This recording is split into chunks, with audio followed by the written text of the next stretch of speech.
ఓం శుక్లాంబరధరం విష్ణుం శశివర్ణం చతుర్భుజం ప్రసన్నవదనం ధ్యాయేత్ సర్వవిఘ్నోపశాంతయే. గురుబ్రహ్మ గురుర్విష్ణుః గురుదేవో మహేశ్వరః గురు సాక్షాత్ పరబ్రహ్మ తస్మై శ్రీ గురవే నమః. వ్యాసాయ విష్ణురూపాయ వ్యాసరూపాయ విష్ణవే నమో వై బ్రహ్మనిధయే వాసిష్ఠాయ నమో నమః. నారాయణం నమస్కృత్య నరం చైవ నరోత్తమం దేవీం సరస్వతీం వ్యాసం తతో జయముదీరయేతు. హరి ఓం.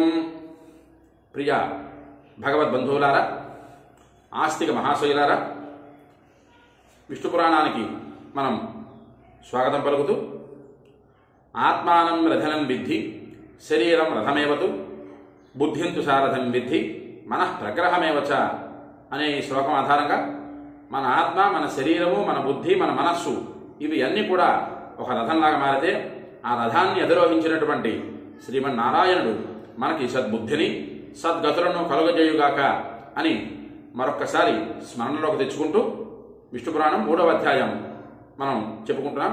ఈ 3వ అధ్యాయంలో మనకి కింద వీడియోలో చెప్పుకున్నట్లుగానే 30,67,20,000 సంవత్సరాలు మానవుని తాలూకా జీవితంలో అయితే అది బ్రహ్మకి ఒక పగటి పూట అన్నది మనం చెప్పుకున్నాం. అయితే యుగానాం సప్తతిశైక మన్వంతర మిహోచ్యతే కృతాజ్ఞ సంఖ్యా తస్యాంతే సంధి ప్రోక్త జలప్లవః ససంధయస్తే మనవః కల్పే జ్ఞేయా చతుర్దశ కృత ప్రమాణ కల్పాదేహే సంధి 15 స్మృతః. ఈ శ్లోకం ఆధారంగా మనం యుగాల తాలూకా ప్రమాణాన్ని మనం ఒకసారి తెలుసుకునే ప్రయత్నం, మానవ ప్రమాణాన్ని తెలుసుకునే ప్రయత్నం చేద్దాం. కృతయుగానికి కిందటి వీడియోలో చెప్పుకున్నట్లుగానే 4,800 సంవత్సరాలు దివ్య వర్షాలు, 800 దివ్య సంవత్సరాలు కృతయుగానికి ఆయు ప్రమాణం. దివ్య వర్షము అంటే అర్థం మానవుని జీవితంలో 360 సంవత్సరాలు గడిస్తే ఎంతో దివ్య వర్షము, దివ్య సంవత్సరం అంటే ఒక సంవత్సరం లెక్క. ఒక సంవత్సరము ఇంటూ మానవుని జీవితానికి 360 సంవత్సరాలు, అది లెక్క మనం వేసుకోవాలి ఇక్కడ శ్లోకం ఆధారంగా. అలాగే కృతయుగానికి 4,800 దివ్య సంవత్సరాల ఆయు ప్రమాణం అంటే అది కలియుగాలలో మానవునికి వచ్చేసరికి ఆ లెక్క ప్రకారంగా, కృతయుగానికి మానవునికి వచ్చేసరికి ఆ లెక్క ప్రకారంగా 17,28,000 సంవత్సరాల ఆయు ప్రమాణం అవుతుంది మానవుని వరకు జీవితంలో. అలాగే త్రేతాయుగానికి రాముల వారి కాలానికి వచ్చేసరికి 3,600 దివ్య సంవత్సరాలు ఆయు ప్రమాణం అయితే ఇంటూ 360 సంవత్సరాలు లెక్క వేసుకున్నట్లయితే 12,96,000 సంవత్సరాలు త్రేతాయుగానికి ఆయు ప్రమాణం అవుతుంది. అలాగే ద్వాపర యుగానికి 2,400 సంవత్సరాలు దివ్య సంవత్సరాలు అయితే ఇంటూ 360 ఈ సంవత్సరాలు వచ్చేసరికి 8,64,000 సంవత్సరాలు ద్వాపర యుగానికి ఆయు ప్రమాణం. అలాగే కలియుగానికి 1,200 దివ్య సంవత్సరాలు ఆయు ప్రమాణం అయితే ఇంటూ 360 వేసుకున్నట్లయితే కలియుగానికి జాగ్రత్తగా 4,32,000 సంవత్సరాలు కలియుగానికి ఆయు ప్రమాణం. ఈ ఆయు ప్రమాణం లెక్క ప్రకారంగా మొత్తం ఈ 4 యుగాలు కలిస్తే 43,20,000 సంవత్సరాలు ఒక మహాయుగానికి ఆయు ప్రమాణం. ఈ ఆయు ప్రమాణం 43,20,000 సంవత్సరాలు. ఇలాగా కొన్ని మహాయుగాలు కలిస్తే ఒక మన్వంతరం. అలాంటి 71 మహాయుగాలు కలిస్తే 3 మనువుల కాలం అని లెక్క చెప్తున్నారు, మన్వంతరాల లెక్క అని చెబుతున్నారు. ఈ 3 మన్వంతరాల లెక్క బ్రహ్మకి ఒక పగటి కాలం అని సూర్య సిద్ధాంతంలో చెప్పబడుతున్నది. అయితే యుగానికి యుగానికి మధ్య సంధ్యకాలము సంధ్యాంశ కాలము ఉన్నట్టుగానే మన్వంతరానికి మన్వంతరానికి మధ్యలో సంధికాలములు అని ఉంటాయి. ఈ సంధికాలాలు కూడా లెక్క వేసినట్లయితే ఇంచుమించుగా కృతయుగానికి ఉండేటటువంటి ఆయు ప్రమాణం ఈ సంధికాలాలకి ఆయు ప్రమాణంగా ఉంటుంది. ఇక్కడ చూసి ఇంతవరకు మనం చెప్పుకున్నాం. అయితే ఇక్కడ నుంచి నైమిత్తిక కల్పము అని పరాశరుడు వారు మైత్రేయ మహర్షికి చెబుతున్నారు.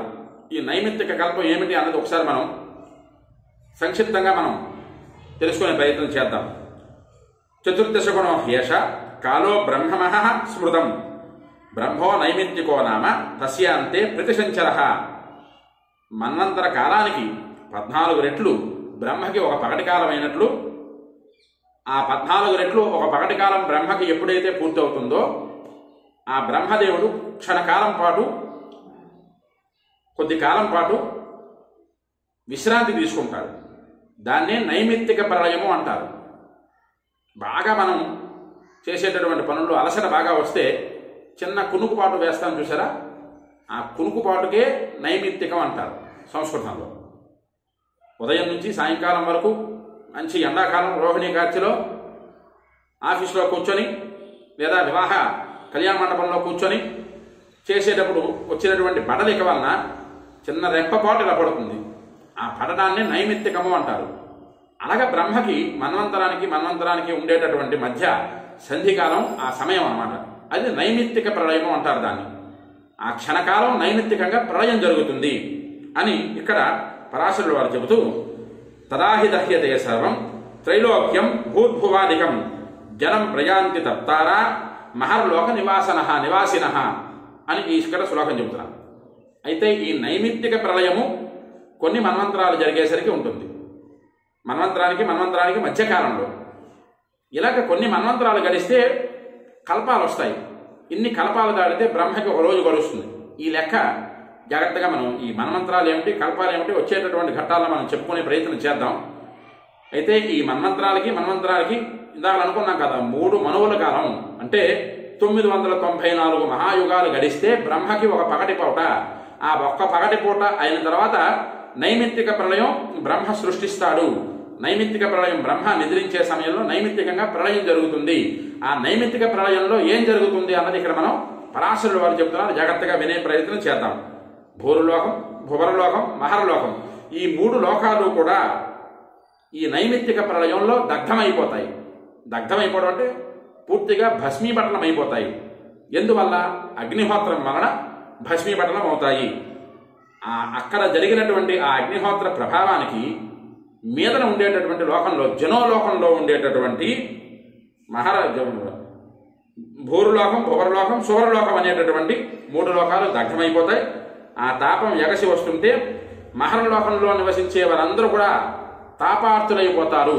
అంటే 3 లోకాలను మింగినటువంటి ఆ అగ్నిహోత్రం వేడికి 4వ లోకంలో ఉండేటటువంటి మహానుభావులు ఎవరైతే ఉన్నాయో, మహర్షులు ఎవరైతే ఉన్నారో, మహర్షులు వీరందరూ కూడా, దేవతలు వీరందరూ కూడా అగ్నిహోత్ర తాపానికి దాహంతో బాగా ఇబ్బంది పడతారు అని కూడా ఇక్కడ పరాశరుడు వారు చెబుతూ ఉన్నారు. అయితే బాబు 3 లోకాలు ఏమిటి, 4వ లోకం ఏమిటి, కిందన 7 లోకాలు పైన 7 లోకాలు అంటారు కదా, అవి ఏమిటయ్యా అని ఒక్కసారి మనం చెప్పుకున్నట్లయితే భూర్లోక, భువరలోక, సువరలోక, మహరలోక, జనోలోక, తపోలోక, ఆజ్ఞాలోకములు అనేటటువంటివి మీదవి 7 లోకాలు. కిందన అతల, వితల, చుతల, తలాతల, రసాతల, మహాతల, పాతాళములు అనేటటువంటివి 7 లోకాలు. కింద 7 లోకాలు, పైన 7 లోకాలు, ఇవన్నీ కలిపిన మొత్తం 14 లోకాలు. ఈ 14 లోకాలని ఆక్రమించి ఉండేటటువంటి వాడే విష్ణువు. ఆయన విష్ణువులోంచి ఉద్భవించినటువంటి బ్రహ్మ నైమిత్తిక ప్రళయం చేస్తూ ఈ నైమిత్తిక ప్రళయంలో 3 లోకాలని భస్మీపటలం చేస్తారు. దగ్ధమైపోతూ ఉండగా ఆ అగ్నిహోత్రపు తాలూకు జ్వాలలు 4వ లోకమైనటువంటి మహర్లోకంలో నివసించేవారు తాపార్తులై జనోలోకానికి పోతారు అన్నది ఇక్కడ పరాశరుడు వారు జాగ్రత్తగా చెబుతున్నారు. యకారణవేతు త్రైలోక్యే బ్రహ్మ నారాయణాత్మక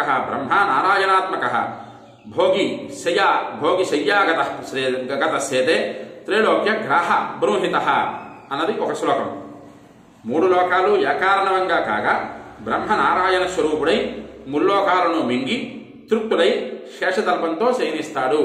ఇక్కడ చెబుతున్నారు 3 లోకాలు అగ్నిలో ఆహుతైపోతాయి. ఆహుతైన తర్వాత ఆ అగ్నిహోత్రం ప్రజ్వలిల్లుతూ ఉండగా 4వ లోకంలో ఉండేటటువంటి తాపార్తులు, తపస్సులు చేసుకునేటటువంటి మహర్షులు కానీ, యోగీశులు కానీ, యోగ పొంగవులు కానీ వీరందరూ ఆ వేడిని తాళలేక తట్టుకోలేక 5వ లోకమైనటువంటి జనోలోకానికి పోతారు. జనోలోకానికి వెళ్ళిపోతారు.